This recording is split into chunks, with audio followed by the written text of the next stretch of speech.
नमस्कार मित्रांनो, आपला आजचा ब्लॉग आहे श्रीमान दुर्गाराज रायगडवरची ट्रिप आणि त्यासोबत जाताना लागतोय ती उंबरखिंड। नक्कीच छत्रपती शिवाजी महाराज यांच्याबद्दल एक तुम्हाला नक्कीच उंबरखिंडीचा इतिहास तुम्हाला माहितीच असेल।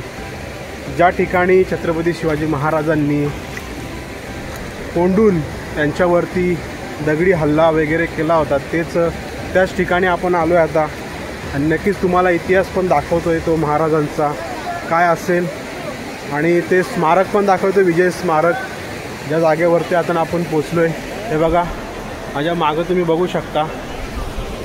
तर बघा असं आहे स्मारक छत्रपती आणि बघा हाच परिसर जिथे ते युद्ध झालं होतं संपूर्ण। हा बघा हा छोटा मुलगा दिसतोय ना, तो आताच वाहून गेला होता। नक्कीच तुम्ही ऐतिहासिक स्थळ फिरायला येता तर अशा चुका करू नका। नक्कीच तिथंच जे आता 3 माणसं उभी आहेत तिथंच त्याला पकडण्यात आलं, नाही तर पुढे जाऊन अजून काहीतरी अपरित घडलं असतं। परंतु चला सुरक्षा ठेवूनच असे प्रकारचे तुम्ही पावलं उचला। पाण्याचा फ्लो थोडा कमी आहे, परंतु माझा पण तिथं पाय घसरला होता। परंतु आपल्याला माहिती असल्यामुळे आपण व्यवस्थित सुरक्षितपणे बाहेर निघतोय। बघा हा आहे विजयस्तंभ।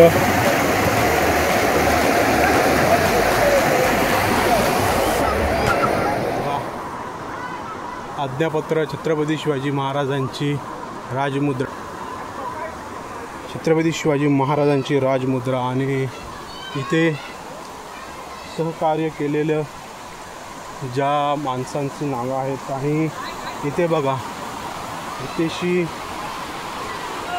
इतिहास आहे आपला। हे बघा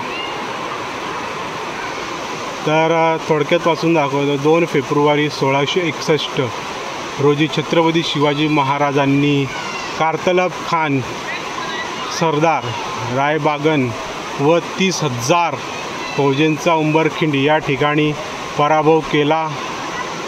उंबरखिंड मार्गे उतरणारे हे महाराजांना समजतात। त्यांनी स्वराज्याचे सरसेनापती नेताजी पाळकर पुढे जाऊन छावणी टाकण्यास सांगितली। स्वराज्याचे सैनिक उंबरखिंडीच्या मार्गात दबा धरून बसले होते।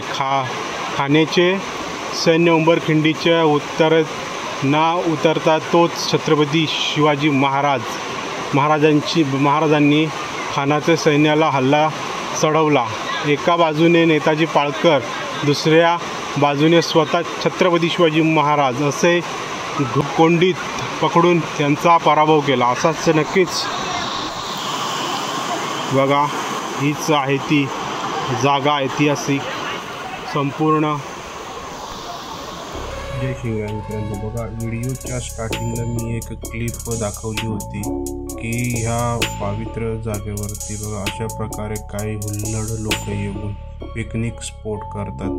तसंच छत्रपती शिवाजी महाराज आणि नेताजी पालकर यांच्या पदस्पर्शाने वीरतेचे प्रतीक असलेला हा आपला विजय स्तंभ आपल्या समोरच आहे। तर अशा लोकांना नक्कीच अशा जागेवरती प्रवेश किंवा अशा उद्धट लोकांना प्रवेश दिला पाहिजे का? बघा, पुरुष माणसांना धडा शिकवलाच पाहिजे जे